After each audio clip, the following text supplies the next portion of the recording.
Hey, I want to welcome you to this episode of the Bass Chaplain Fishing Podcast. I am your host, Chris Wells, and we are high atop the Well-Spoken Ministry building in beautiful downtown Greer, South Carolina. Now, some people are going to hear that, and they're going to think, man, that dude just spends all his money on getting a big old building. I am actually in my son's bedroom. He went off to college, went off to seminary, and I've converted his room into a podcast studio. If you want to call, I'll look to my left over here, and there's a big mattress folded up, and there's clothes piled up everywhere. But if you want to call this a studio, but nonetheless, we want to welcome you to this episode. I am excited as always. Today, I've got a superstar in professional bass fishing. We're going to hear from the man, the legend, Jay Yelas, one of the most accomplished professional bass fishermen in the history of professional bass fishing. You don't want to miss it. It's coming right up on the Bass Chaplain Fishing Podcast. Hey, this is Chris Wells, and you're listening to the Bass Chaplain Fishing Podcast. I have with my guest today, a man who has accomplished just about everything in professional bass fishing.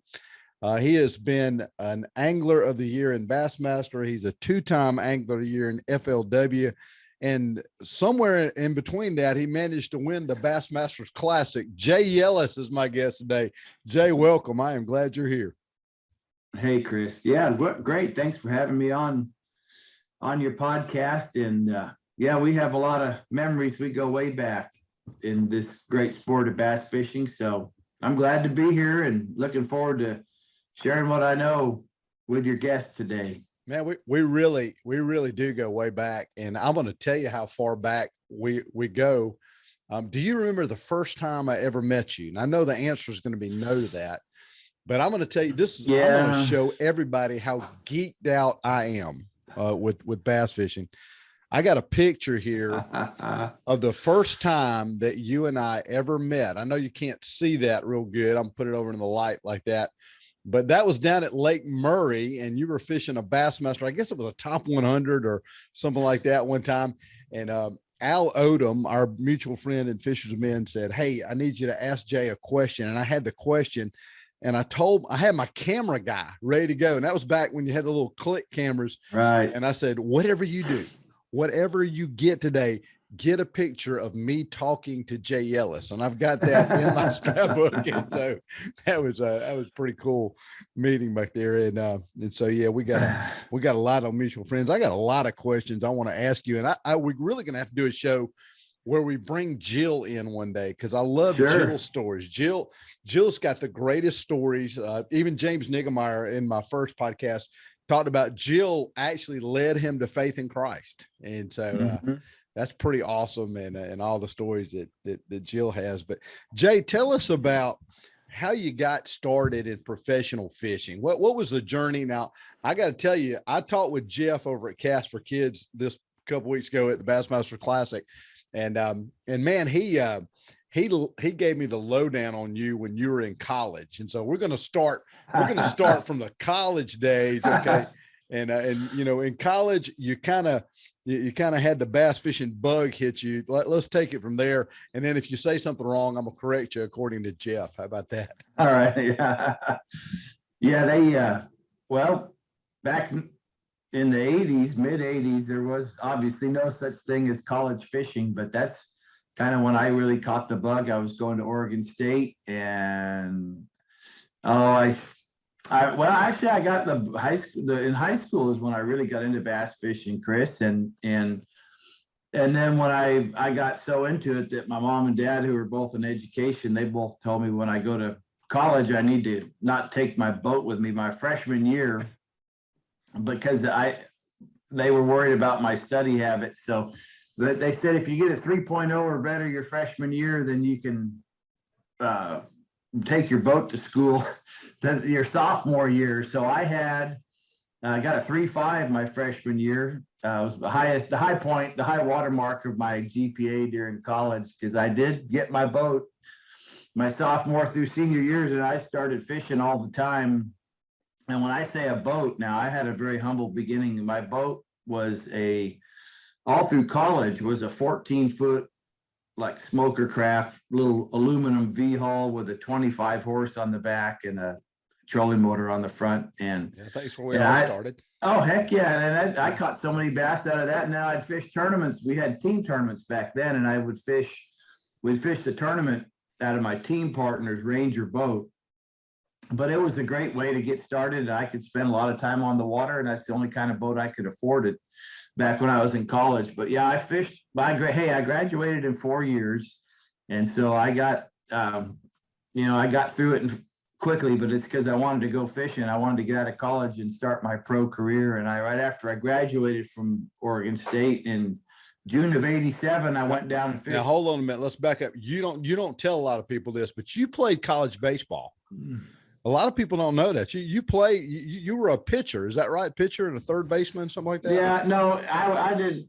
I was the infielder. Yeah. Third base, Chris. And I didn't play all the way through. I played a little bit early on in my college career. And then I realized that I was sitting on the bench too much, and I really wanted to, I knew at that time I figured out, hey, I'm a better bass fisherman than I am a baseball player. So I just kind of gave that up and went on to better things with a fishing pole in my hand, and it worked out pretty good over the years. But yeah, I still love the game, and I was thrilled my daughters got into softball. Yeah. And got to coach them doing that for a long time. So I'd say that was a good call, Jay. I think you made the right decision on that career choice. That was good. Go ahead. I'm sorry. Yeah, no, anyway, I don't remember where I was left off, but right after I graduated from college, I started my pro career and fished all the tournaments out west, and then started fishing the Bass Invitationals in '89. And so I graduated college in '87 and fished around out west for a couple of years. And then in '89 started fishing with bass, and it's 34 years later, here we are. Man, wow, what a career. I tell you now, Jeff said that he said, Chris, you have never met a more fanatical guy about fishing. He said the Jay that you see now is not the Jay. He said Jay in college was like, I will do anything. I will sleep in my truck. I'll sleep in a van. He talked about you sleeping in a van for like a month one time on Lake Mead, and you periodically take your clothes to your cousin's house and get them washed and go back on the lake. Is that true? That's true. Yeah, that's true. I was pretty passionate, you might say, about bass fishing, and I still am, but you can't keep that pace up for decades. I mean, that's like, when I was started, I figured I tried to approach bass fishing like I was an Olympic athlete preparing for the Olympics. And I just was all in, and it was eat, sleep, and fish, the Skeeter Boats logo. And you can do that for a period of time, but after a while, you realize, hey, there's more to life than eating, sleeping, and fishing. There's a whole lot more that God gave us to enjoy, and then like family and children and friends and different things like this. But yeah, those are true stories, and that really led to a lot of my early successes, was being so focused and passionate about the sport and just going all in. He said Jay would go anywhere. He said he'd take his boat anywhere. If he thought there was a bass back there, it didn't matter if it was a log jam, didn't matter who, if nobody had ever been back there, said Jay Yelas was going to get back there. And so that was pretty cool deal. Yeah. I love that. A lot of log jams. Yeah, for sure. Yeah. I love that. Well, one of the ways that you and I really kind of got close was you did a Jay Yelas fishing camp. And somehow I got roped into coming, or I got blessed into coming to Jay Yelas fishing camp, but y'all didn't ask me to come be an angler. You asked me to do kind of a comedy routine we did, and it was absolutely it was so fun. Oh, we had a great time. That was a great deal. Tell us about Jay Yelas camp. That was pretty cool. Yeah, that's one of the best things I ever did in my whole fishing career. And I wish we could do that more, but it was so expensive, and it cost so much to do it that it was kind of cost prohibitive to keep it going. But that was back in 2005, and I invited 9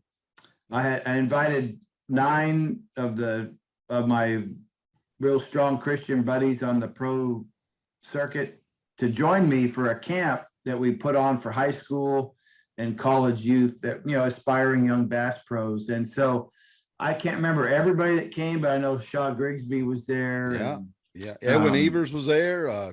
Kelly Jordan, James Niggemeyer. Kelly Jordan. Yeah. Alton Jones. Alton Jones.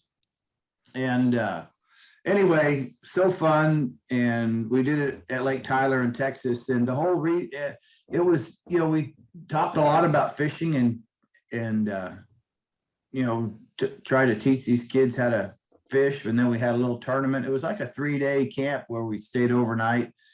And I remember that, you know, one of the neat things was every meal, we'd always eat together in the same dining hall, and every meal over the 3 days, a different pro would share their testimony about their faith in Jesus. And so over the course of the whole camp, these young men got to hear 10 different testimonies from different pro fishermen. And it was awesome. We capped it all off at the end with a tournament where we paired the pros with the kids, and we had kids from 18 different states attend that deal. Right. And actually Justin Lucas was one of the kids that attended that camp. Yeah, I remember that because he won a big tournament after that. I was like, I remember seeing him there and going, okay, this kid's really good. I mean, you could tell me even too. then. Yeah, so I never met Justin until that camp, and he flew out from California to Texas to join the camp. And yeah, just he really stood out among those kids, and sure, he's gone on to have a very successful pro career. Yeah, he was on my boat. He was actually on my boat and talked about trimming a frog, where that was the first time I ever heard about trimming a frog where to make it walk, you know, like that. He was the first kid. That kid showed me a lot, man. I learned a lot. Now I was the comedy relief. That was right after Ike Kennelly had his infamous or famous, you know, just emotional outpouring into Classic, where he, you know, where never give up was just kind of the deal. Right. And so that's how we started. I acted like I was the janitor and you were giving a briefing, and I backed in and Bucky was born. We have to tell all your guests about your role with that camp. Of course, you were invited to be the comic relief of the whole event. And so Chris was kind of an undercover at the beginning of the camp. He was brought in as our evangelist and our chaplain for the event. But when the camp first opened, the kids didn't know him. So we put Chris in an undercover role as the janitor. And when we had our opening meeting, he started coming through with a broom and sweeping and mouthing off and disrupting the whole thing. And he had the fake teeth, the teeth in there. I did. Those were awesome. We had those kids going, man. They didn't know what in the world was going on and who you were or nothing. We had a lot of great laughs, and it really sets the tone, you know, for the weekend there. So it's always good to laugh and have a lot of joy. That was a great time. Yeah, it was a great time, and love to do it again. It's just, you know, it costs so much to bring all those pros in that it was super fun though, and we sure enjoyed it to have that one time and I still keep in touch with some of those kids, believe it or not. One of them just texted me. One of the kids that attended that camp in 2005 is still a friend. He just texted me a picture yesterday. He just had a little boy. His wife did. How about that? So yeah, he's a dad now. And wow, it's cool. Yeah, for sure. So that is awesome. Well, let's talk about the Bassmasters Classic. We just got through with the Bassmaster Classic, and of course, Jason Christie is the winner. And congratulations to Jason Christie! What a win there at Lake Hartwell. But tell us about the Jay. That was the most. That was one of the most God ordained things I've ever seen in my life. I was, of course, we had just come through I believe we had just come through like the Bush beer controversy, where, you know, part of the pros said, hey, I'm not going to wear a Bush beer patch. And part of them said, hey, yeah, I will. And you know what? And so we've just come through all of that stuff.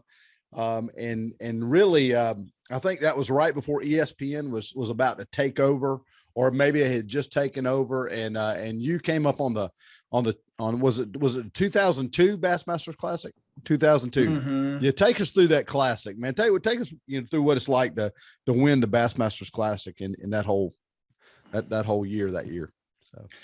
Well, I'll do the best I can. I won the Classic back in the Old Testament.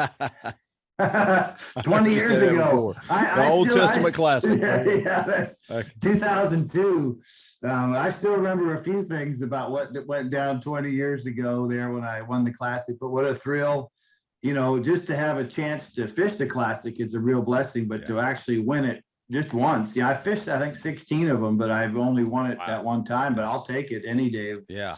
Who wouldn't? Yeah, that's right. Yeah.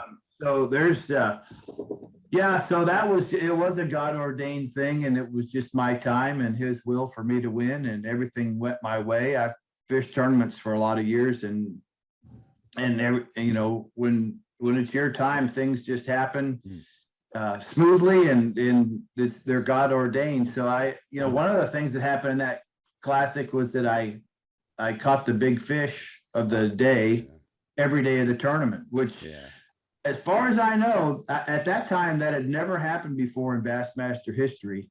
And I don't know that it's ever happened since. I don't think it has. I don't think it has. Led every single day. Yeah. In any Bassmaster tournament, no pros ever caught the big fish of the day every day of the event. Wow. Yeah. And except for that Classic. So that, and then I had just so many God stories. One of the most dramatic one was on day 2. I was leading the tournament. I was fishing. We were on Lay Lake near Birmingham on the Coosa River, and I was way up at the headwaters below Logan Martin Dam. And I was fishing along the shoreline. When they start generating power in the afternoon, the water would rise and the fish would tuck up under these trees on the shoreline. So I'm fishing along there, and I had about 40 spectator boats watching me fish, and they, we're in a river situation. And so it's not like it being in a lake. So it's kind of a tight area. And there was a local pontoon boat striper fishing that they were just drifting downstream from the dam with the current, and they were fishing. They weren't out there to be spectators of the Classic. They were just trying to enjoy the day and catch some fish. Well, the current drifted them down to where their drift became blocked off by all the spectators. And I guess it made those guys upset because they fired up their boat and they came running right at me. And I'm up against the shore fishing, and they cut right in front of me.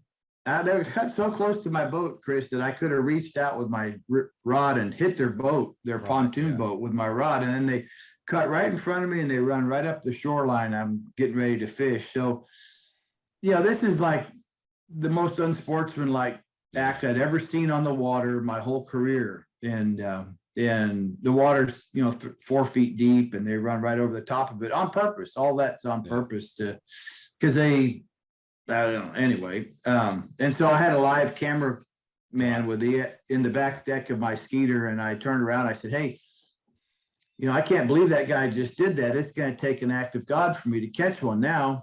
And I cast out there, and my very next cast after I said that, I got a bite, and I set the hook, and it turned out to not just be any keeper. It turned out to be the biggest fish of the whole Classic, like a 613. And I land that fish, and I realized after I'd land that fish, when I said it would take an act of God to catch one now live on ESPN, God took it.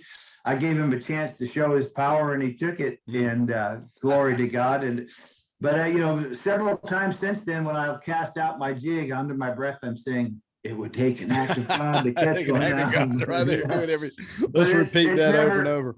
Yeah, but that's how God works. He doesn't. That was a one-time, very spontaneous moment, and I wasn't expecting anything in return, and boom, there it was. So anyway, when you have such stories like that, how can you not give God the glory for the win? I mean, it was just a beautiful week for me and my family, and we took the big trophy home 20 years ago at the Classic. But we were just finished up there in Lake Hartwell Classic in Greenville, South Carolina last week. And And the Classic, that was the biggest crowd I've ever seen at a Classic. It was huge. It was absolutely huge. And we had the Bass Chaplain Fishing Podcast up there, and so many people came through the booth. And I'm going to go back. I want to tell you, when you caught that bass, I mean, we were watching it on TV. Of course, I'm a bass junkie. And so I remember Al Odom calling me. I mean, we were just screaming at each other on the phone, going, act of God, act of God. You know, that's all it's going to We're just going we're going nuts. And so, man, there's nothing more exciting than the Bassmasters Classic. I just got to tell you, it is awesome. But this week, this will be a great transition. You know, this week I set up my booth and had everything, the Classic. We had so many people come by. Well, one of the guys that is special to me, and I know he's special to you, came by my booth. The former chaplain for Bassmaster, Terry Chupp, came by. Oh, that was awesome and visited with me. And I had a friend of mine named Woody Woodworth in the booth with me, and Woody was in my bass club back when I fished with the old Shaw Bassers back in Sumter, South Carolina. I was a youth pastor, and I did that, because I love fishing, but I also wanted to lead a lot of those guys to Christ. And I remember I'd been sharing with Woody and sharing with Woody, and I ran ahead at the Classic. We went to Birmingham, went to the Classic, and I ran ahead. I think this was 97. And I run up to the Triton booth at the time, and Terry Chupp was there. And Terry, I said, Terry, I got a friend of mine. He doesn't know the Lord yet. I said, I've been praying for him, and I want you to pray for him. He said, what's his name? And I said, Woody. He said, bring him to me. And then you guess it. 10 minutes later, Woody's given his life to Christ in the Triton. Oh, booth. yeah. Now he's a deacon at his church. And so I know Terry's, really dear to you. Tell us about your faith journey, Jay. Tell us about how it happened. So sure. how'd you come to faith? Well, Terry Chupp, who you just mentioned, he's a former Bass chaplain back in the 80s, 90s, early 2000s.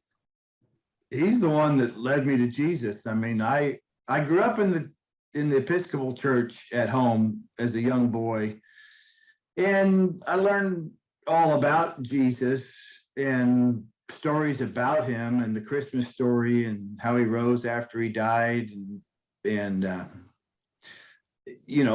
it was just head knowledge. I didn't know him personally. I hadn't fallen in love with him and had a relationship with him. It's just, and so that's what Terry was just one of the most phenomenal evangelists I've ever seen. He used to talk about that. He was the first one to explain to me how much God loves me and he wants to have a personal relationship with me. Right. And I'd never heard that before.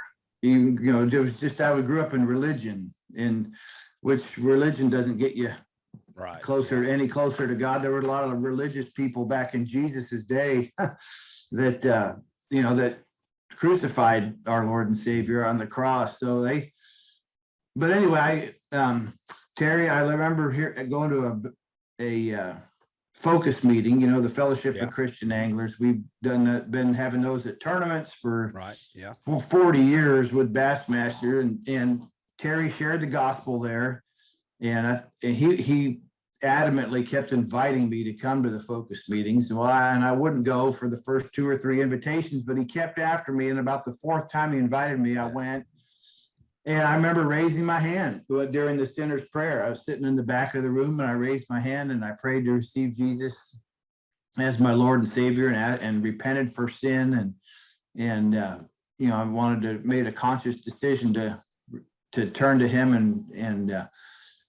and begin a new relationship with him and become born again, of the Spirit. And so that was February 28th, 1993. And we were at a bass tournament, Lake Seminole, and Terry led me in the sinner's prayer, and then he followed up, and after that, and Terry baptized Jill and I. Shortly thereafter, we were at Toledo Bend, and we're at 6 Mile Baptist Church. He was doing like a revival there. Yeah, so it's off of 6 Mile Creek on Toledo Bend. Anyway, we went up to that and over there and got baptized. And this is like, 1993. And it was I ran into Terry at the Classic last week. Yeah. He's been, he's elderly now. He's way into his 80s. He's 80 years old. 80 years old. 80 years old. Yeah. So he doesn't travel and right. like he used to. And his day in the sun is come and gone, but he's still out there shining for Jesus. And it was such a pleasure to see him. Oh, man. And hug his neck. Oh, yeah. It's so good to see Terry and just. It was refreshing. It kind of was one of the highlights of the Classic for me, was to see him in person and get me too. And here's my visit picture with him again. Here's my picture of Terry at the first Classic that my wife and I went. Yeah. After there. So that's where we spent. You married the right girl when your first 4 vacations that me and my were to the Bassmasters Classic. That's what every year was just let's go to the Classic. Let's go to the Classic. And she's taking pictures of you. Terry is such a great evangelist. And has won so many people to Christ. It's amazing. And his contribution to Bassmaster will never be, they'll never put Terry in the Hall of Fame, but if there's a Hall of Fame for leading people to Christ, Terry Chupp would be right there at the top. Yeah. And so what an amazing man. Now you talked about Jill, so we got to do, we could do a whole episode on Jill, because I love Jill Yelas. I'm telling you, I love that girl to death. And so I want you to I'm going to get you to tell it later. I'm going to get Jill to tell it too. So there's a story where, Jill backs you into the water. Okay. I don't even know where it was, but okay. Are you with me? You're tracking me. So Jill's going to back you into the water. And she said, I used to count to 5. I just back up and go 1,001, 1,002, 1,003, 1,004, 1,005. And then I just take off. So what happens this particular day that Jill backs you in the water? Well, we've been this is way back in the early 90s, and she got really good early on at backing me down the ramp. And we've been on the road. I think we've had couple back-to-back tournaments, and the early hours were catching up with her. And you know how you're kind of half asleep when you go to the ramp in the morning. Well, one day I got in the boat, she backed down the ramp and she hit the brakes.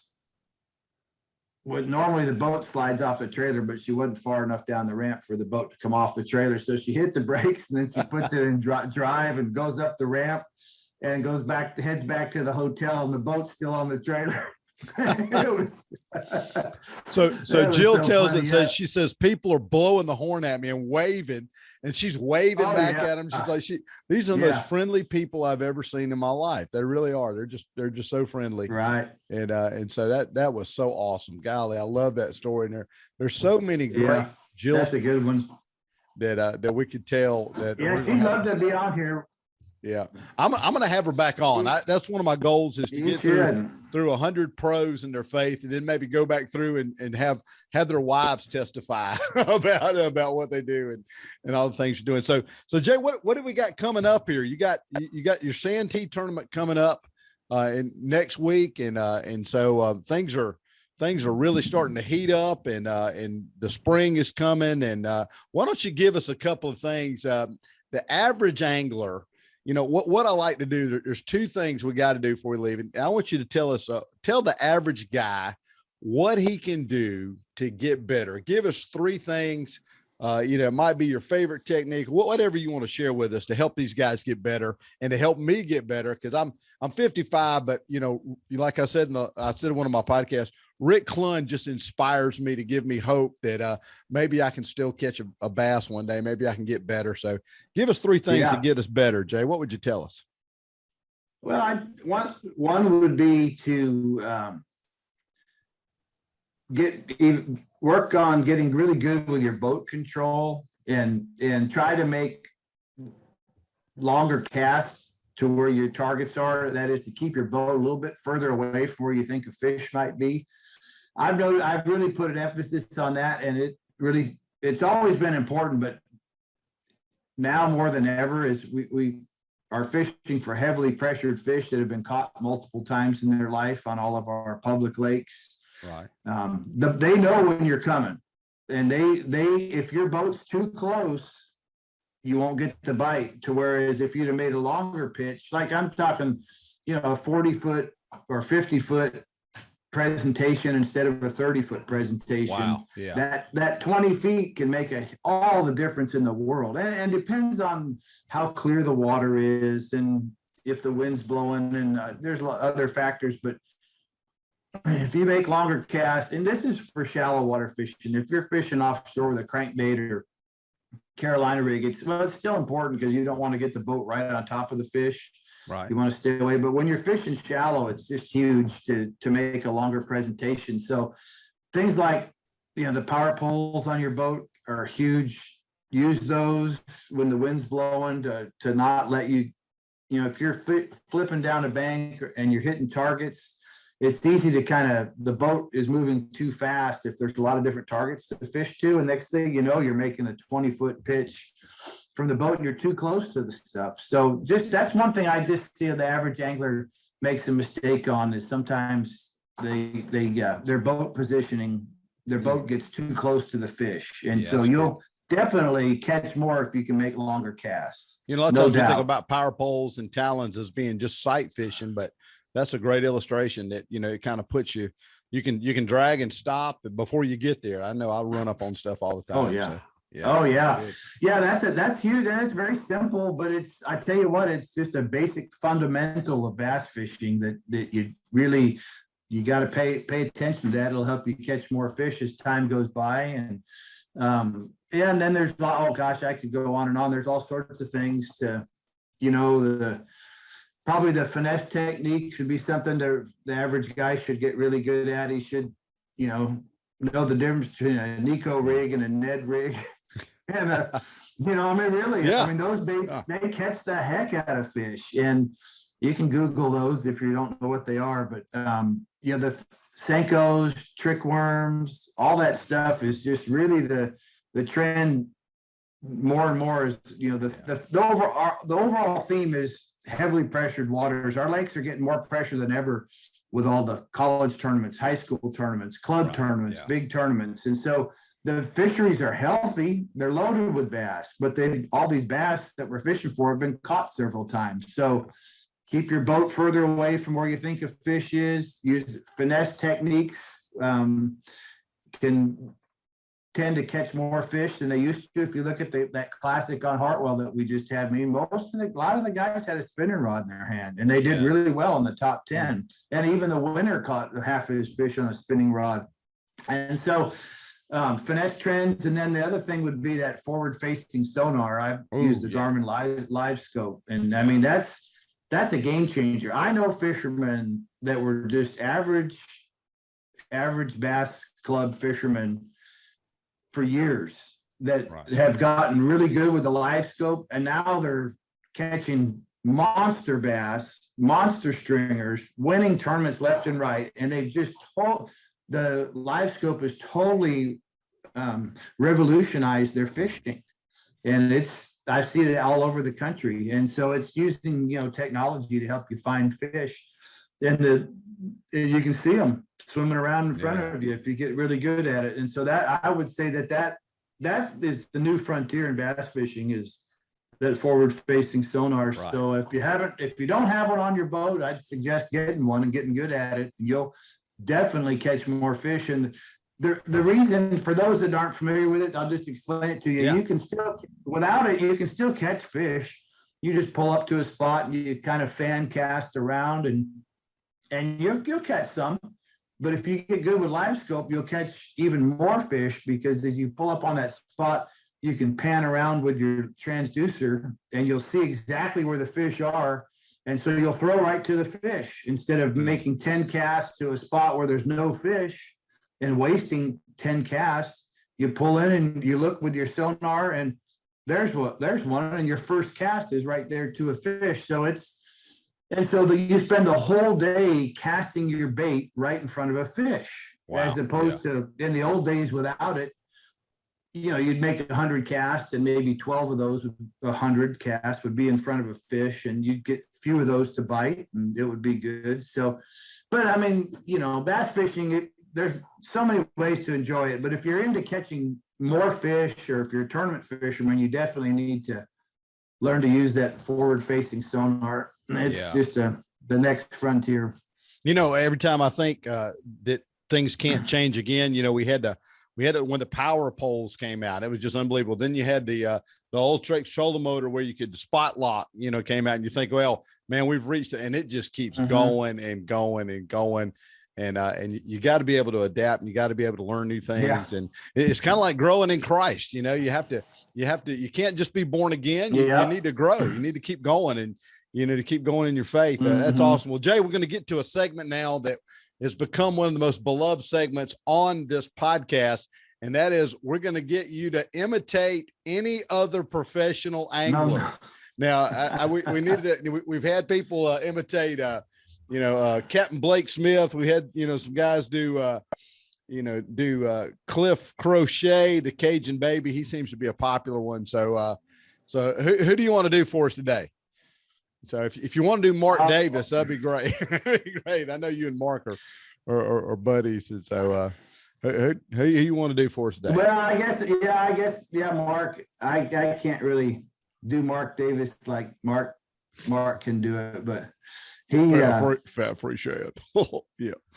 Fat free shad.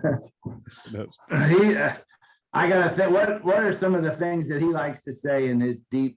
What was so funny, he came up here to visit me once in Oregon, and he'd go around town with this big Arkansas accent and a cowboy hat on, and he drew quite a few funny looks from everybody that he met, because he's got that Ozark Mountain. Funniest human being I've ever met in my life, hands down. The best stories ever. He's like the best storyteller ever. You need to get Mark absolutely. He's coming on. We're gonna definitely do it. But yeah, Mark Davis is one of my favorite. If I was going to imitate somebody, Mark Davis. I mean, he's got everybody rolling. I don't know if you remember this or not. We were practicing for a Lanier tournament one time, and Mark brought in spots and cooked them for us one night. I mean, it was pretty, who does that? Which Bass Pro does that? I'm practicing. We're going to cook them. He likes to eat fish. That's for sure. That is, man. That's awesome. Well, Jay, I want to thank you for being my guest today. And we're looking forward to the season, and, Jay fills in for me a lot. Doing the Christian Angler meetings, and it's just a joy and a privilege. And man, I can't wait to have you back on, and maybe we can get Jill on, and we'll do a part 2, Jay Yelas part 2. But this is the Bass Chaplain Fishing Podcast, and we've had as our guest Jay Yelas. Thank you, Jay. You're welcome, Chris. Glad to be your guest. All right, we'll catch you next time on the Bass Chaplain Fishing Podcast.